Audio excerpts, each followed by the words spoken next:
Kita lanjutkan kali ini pembahasan terkait dengan peer-to-peer systems, masih di topik sistem terdistribusi. Di peer-to-peer system ada dua pendekatan, Napster dan middleware. Kita bahas yang Napster dulu. Jadi si Napster ini adalah contoh awal sistem peer-to-peer hybrid. Jadi di model ini transfer file yang sebenarnya terjadi langsung antara rekan atau peer-nya. Nanti kita bahas simulasinya. Kemudian di peer-to-peer Napster, ini kenapa dibilang peer-to-peer hybrid? Karena masih membutuhkan server Napster sebagai indeks file yang direplikasi dan terpusat untuk pengelolaan filenya tadi. Jadi untuk poin pertama itu si Napster masih membutuhkan server. Kemudian poin kedua, fungsi utama si server Napster adalah sebagai layanan atau service discovery yang mengelola direktori peer-peer yang terhubung dalam klaster tersebut. Jadi si peer tadi akan meregistrasi file-file yang dimiliki ke server pusat untuk ditemukan oleh peer yang lainnya. Seperti itu. Ilustrasi sebelah kanan. Jadi di bagian atas ini dan bawah ini adalah peers. Artinya komputer-komputer yang sudah disiapkan dalam konteks case ini adalah file sharing yang di dalamnya sudah ada file-file, boleh file yang sama atau boleh file yang berbeda.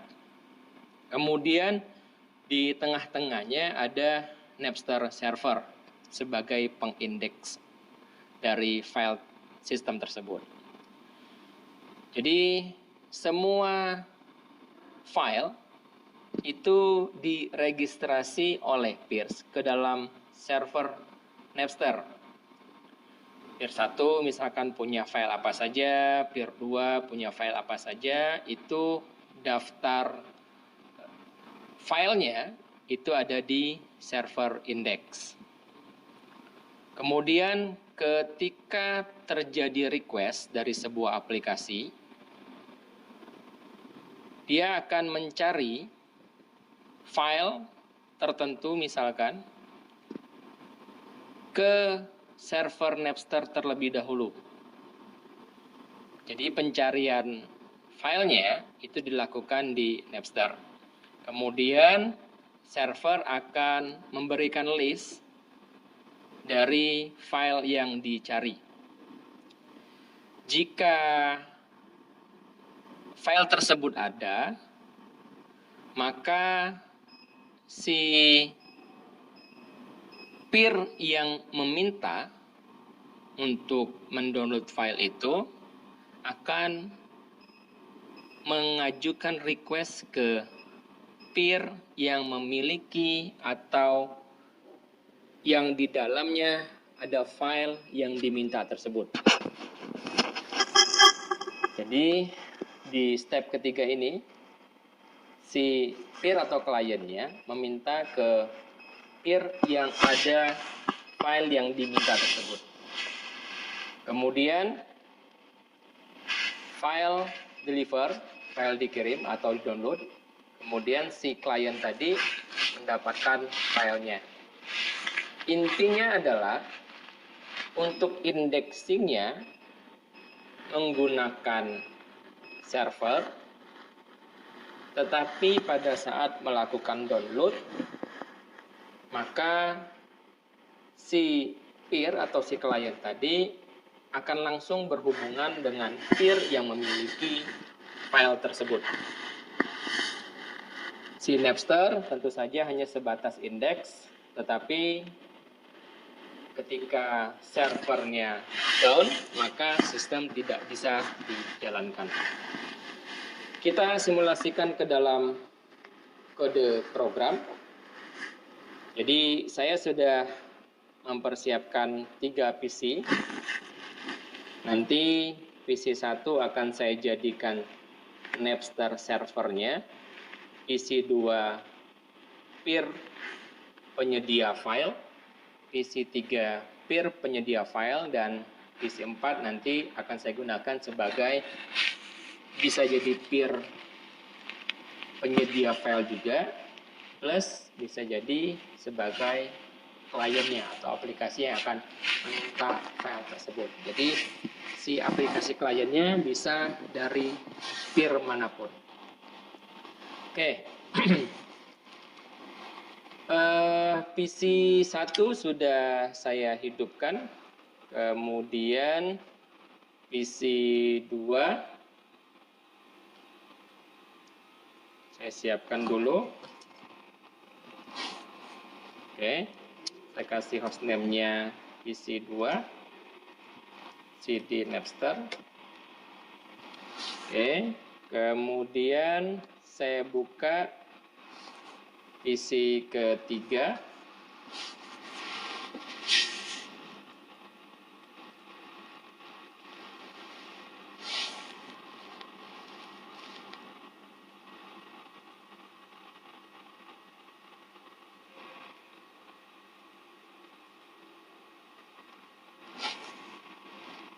Saya buka PC ketiga. Kita beri hostname dulu PC ketiga. Saya sudah mempersiapkan directory Napster di situ. Kemudian PC keempat juga sudah saya jalankan. Sebentar. Oke.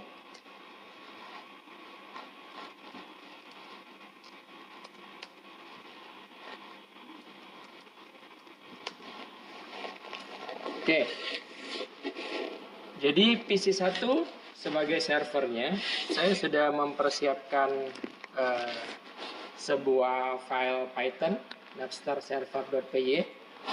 Kemudian di PC 2, saya juga sudah menyiapkan napster peer.py, plus sudah ada satu file folder namanya share.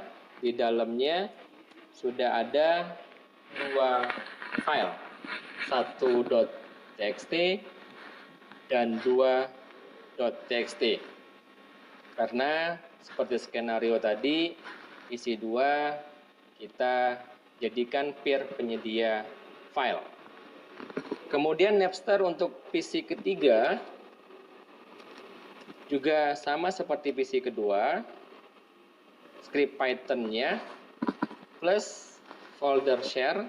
Di dalamnya sudah ada 3 file, movie.mp4, music.mp3, dan story.pdf. Kemudian untuk PC 4 sudah kita siapkan app.py. Oke. Jadi isi dari Napster server.py fundamentalnya tetap dibangun menggunakan socket seperti pembahasan kita sebelumnya. Jadi transfer nama file, transfer filenya, kemudian nanti itu dilakukan menggunakan socket. Ini sudah saya scriptingkan inisialisasi soket, kemudian berjalan di port 6000, kemudian nanti secara looping akan menerima kiriman data dari peer-nya. Oke, itu yang PC1 sebagai server. PC2 di dalamnya harus menyebutkan atau harus terhubung ke server seperti yang saya sampaikan tadi. Di servernya kita kasih IP-nya 3.2 karena tadi server membuka di 6000, maka terhubung di 6000, sementara peer port-nya kita kasih 7000. Kemudian kita butuh sebuah variabel yang menyimpan nama variabel, nama folder yang akan di-share. Seperti yang kita lihat tadi, folder share sudah kita buat dengan beberapa file di dalamnya. Selebihnya adalah proses pembuatan variabel message. Inilah yang nantinya akan dikirim ke server, Napster server. Peer port-nya perlu dikirim juga karena klien atau aplikasinya harus mengetahui ketika mau download di port berapa yang sudah disiapkan oleh si peer penyedia data tadi, penyedia file tadi. Oke, di bawah inisialisasi soket, kemudian kirim ke server, kemudian di bagian bawah ini kalau sudah dikirim berarti si peer 2 dan peer 3 itu akan siap untuk di-download file yang sudah dibuka oleh masing-masing peer tadi. Jadi while through ke bawah, ini proses persiapan ketika ada peer yang meminta download filenya. Oke. Untuk peer 3 sama scriptnya di port 7000 juga. Kemudian di peer 4 ini sebagai kliennya app.py, import soket, kemudian merujuk karena tadi prosesnya pencarian dulu, artinya pencariannya ke 32 dulu, pencariannya ke alamat server dulu di port 6000, sama-sama di port 6000, kemudian inisialisasi soket, kemudian masukkan file yang ingin dicari. Jadi prosesnya si PC4 sebagai peer client itu merequest nama file yang ingin dicari ke PC1. Kemudian dicek jika ketemu atau jika tidak ketemu. Jika ketemu, maka si PC keempat itu akan mendapatkan data di mana file yang dicari itu lokasinya ada di peer berapa atau di alamat IP yang mana. Maka di sini ada peer IP untuk memberitahu IP dari si pemilik file, dan peer port adalah port yang digunakan oleh si peer tersebut. Jadi anggap saja di peer 2, maka peer IP-nya adalah 3.3, peer portnya tadi kita sepakat di 7000. Kemudian di bagian bawah inisialisasi soket, jadi yang atas ini hanya menerima info saja bahwa filenya ada di IP dan port sekian, maka proses pendownloadannya ada di bagian bawah. Jadi inisialisasi, kemudian melakukan open file yang merujuk ke peer IP dan peer port yang sudah didefinisikan di atas tadi. Jadi filenya akan langsung diambil ke peer yang menyediakan file tersebut. Oke, kita jalankan Napster server terlebih dahulu. Oke, running. Kemudian peer-nya Napster peer di PC 2. Oke, sudah terregister dan running. Sudah ada filenya di situ, 2.txt dan 1.txt dari IP 33 port 7000. Kemudian untuk yang Python PC 3 juga kita jalankan Napster peer.py. Terregister, kemudian sudah ada musik, movie, dan story.pdf. Dan alamat dari pemiliknya masing-masing. Oke, di peer keempat kita jalankan app-nya. app.py kita jalankan. Maka tahap pertama masukkan nama file yang dicari dulu. Jadi kita tinggal cari mau pilih file yang mana. Misalkan 1.txt. Begitu kita enter, maka mendownload 1.txt dari 3.3. Jadi pada saat file ditemukan, maka langsung dilakukan proses download, yang pada saat proses download itu tidak lagi melibatkan server, tetapi langsung PC 4 ke PC 2. Itu yang disebut dengan peer-to-peer. Karena masih melibatkan server, maka Napster tadi diistilahkan sebagai Napster peer-to-peer hybrid. Oke, jadi kita sudah berhasil mendownload si filenya. Kita coba sekali lagi. Kita cari misalkan movie.mp4, enter, dapat, dan langsung download. Kemudian kita coba cek di aplikasinya, di direktorinya, 1.txt dan movie.mp4 sudah ada di direktorinya. Jadi kalau kita coba cek isi dari 1.txt, sudah ada dalamnya multi data Palembang.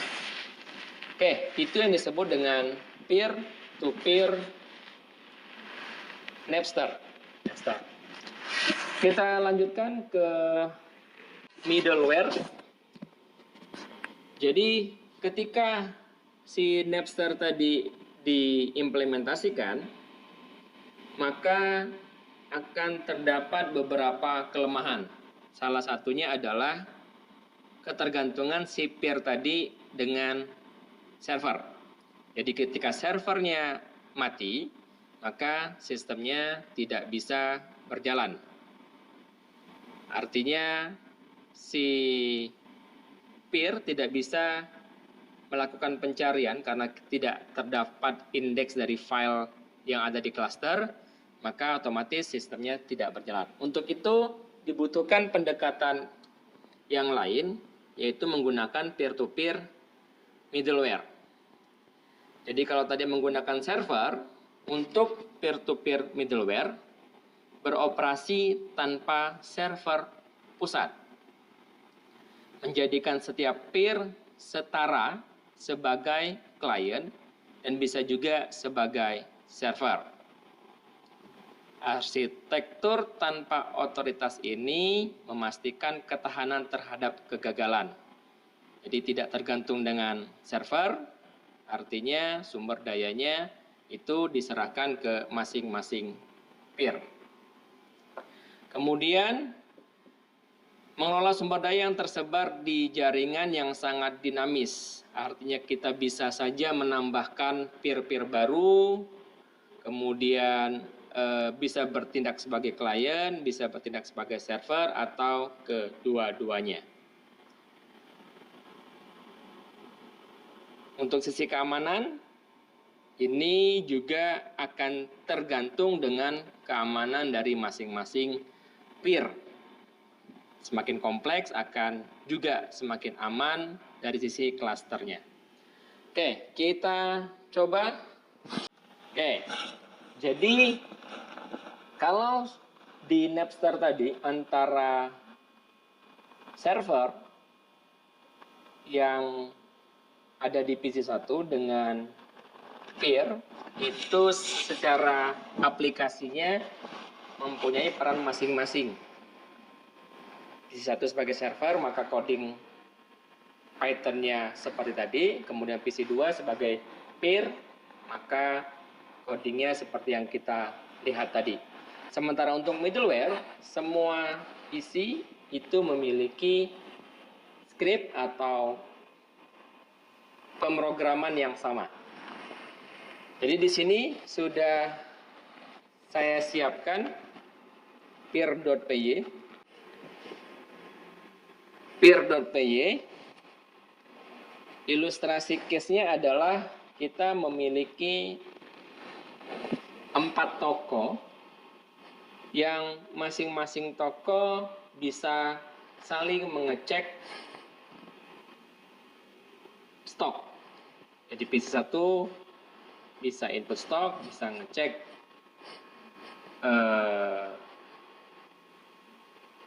ke PC1 ataupun ke PC yang lainnya. Begitu juga PC2 bisa input stok, bisa ngecek stok baik ke PC2 itu sendiri maupun ke PC yang lainnya. Nah, itulah yang disebut dengan peer-to-peer middleware. Jadi semuanya setara, tidak ada server ataupun tidak ada hierarki antara server sama klien. Semuanya bisa bertindak sebagai server, penyedia data stok, yang lainnya juga bisa bertindak sebagai klien, sebagai pengguna dari stok tersebut. Baik, ini skripnya. List tokonya sudah kita daftarkan, toko 1, toko 2, toko 3, toko 4. Kemudian di dalamnya sudah kita daftarkan IP-nya 32, 33, 34, 35. Kita gunakan port yang sama saja, 6000. Kemudian ini adalah alamatnya. Jadi kalau nanti dijalankan harus dikasih tahu bahwa ini berjalan untuk toko yang mana, seperti itu. Di bagian bawah adalah pengelolaan stoknya. Jadi nanti si peer yang lain itu bisa ngecek ke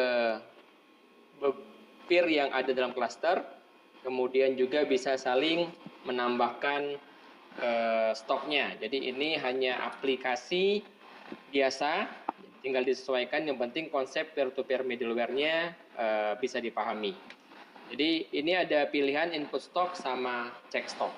Oke, saya simpan, dan ini scriptnya atau programnya itu sama yang digunakan di semua peer. Jadi tinggal di copy saja ke peer 2 dan peer 3, kemudian ke peer 4. Oke, nanti kita coba cara memasukkannya. Oke, kita jalankan dulu.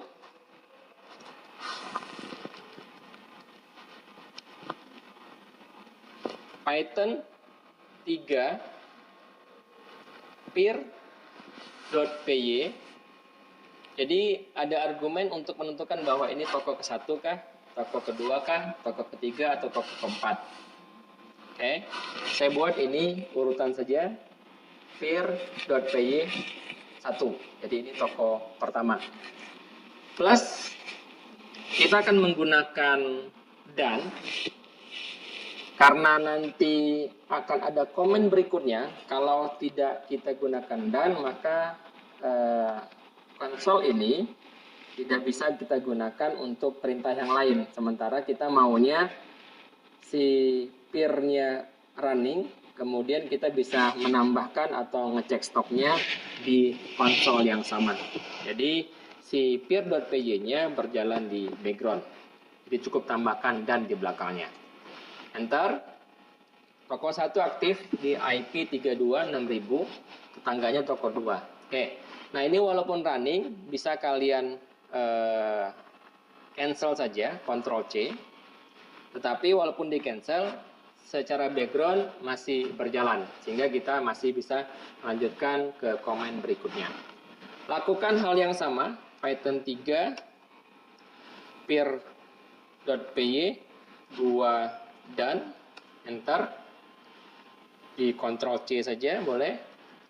Kemudian Python 3 peer.py, ini tokoh ketiga, pakai dan enter.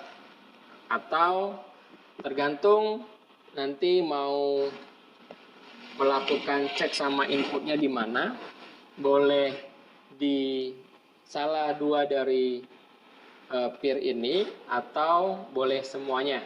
Oke, jadi tinggal disesuaikan saja mana yang harus menggunakan dan di belakangnya. Peer.py untuk saat ini kita buat semuanya menggunakan dan, jadi semuanya bisa memberi komen nantinya. Sebentar, argumennya lupa. Ini keempat, enter. Oke, sudah jalan. Ctrl C. Oke, jadi semua peer sudah jalan. Sekarang tinggal kita masukkan Python 3. Anggaplah ini di PC 1 akan menambahkan ke PC 3 Python 3. Sebelumnya kita sudah punya aplikasi kliennya yang nanti meminta ada menunya, input atau cek stoknya, kemudian ada beberapa argumen yang harus dimasukkan.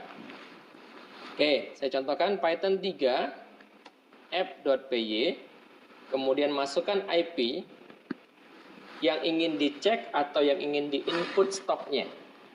Anggaplah PC 1, peer 1, tadi IP-nya 32, saya mau ke PC 3.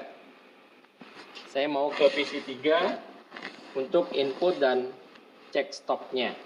PC 3 itu IP-nya 3.4. Berarti di sini saya ketik 3.4.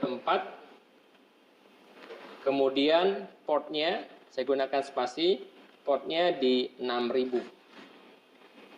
Enter, maka aplikasinya tampil. Kemudian kita pilih nih input stoknya. Saya pilih input stok dulu, pilih 1. Nama itemnya TV misalkan, enter. Jumlahnya 20, enter. Sudah. Maka si klien, si PC ketiga itu sudah ada 20 TV. Sekarang kita cek Python 3 app.py 192.168. Dia ingin mengecek dirinya sendiri, berarti 3.4 di port 6000. Enter. Oke. Saya tidak usah input stok karena tadi sudah diinput oleh PC1, kemudian saya cek stok saja. Enter, TV, kemudian di situ munculnya 20. Oke. Kalau saya mau juga menginput ke PC1, sekali lagi tidak ada pusat data, semuanya bisa sebagai pusat data dan bisa mengelola datanya masing-masing. Jadi PC3 kita praktekkan mengirim stok ke PC2. Jadi saya masukkan input stok, kemudian nama itemnya kulkas misalkan. Sebentar, saya reload dulu karena tadi terhubung ke 34, maka saya cancel dulu. Saya alihkan ke 3.3 ke PC2. Enter. Saya input stok, enter. Nama itemnya kulkas, enter. Jumlahnya 30, enter. Sudah dikirim. Sekarang kita cek di PC kedua. Python 3 app.py 192.168 3.3, portnya 6000. Enter. Saya cek stok. Sekali lagi, ini adalah alamat yang ingin dicek atau di input stoknya. karena tadi PC3 sudah memberi ke PC2, maka kita coba cek stoknya. 2 item yang dicek adalah kulkas. Enter, maka dapatlah 30. Nah, inilah yang disebut dengan peer-to-peer Napster dan peer-to-peer middleware. Jadi intinya yang satu menggunakan server, masih hybrid, sehingga masih tergantung dengan server. Sementara untuk middleware, si masing-masing peer itu bisa berdiri sendiri, bisa bertindak sebagai server ataupun klien, sehingga tidak ada ketergantungan dengan sebuah node tertentu. Segitu saja. Terima kasih.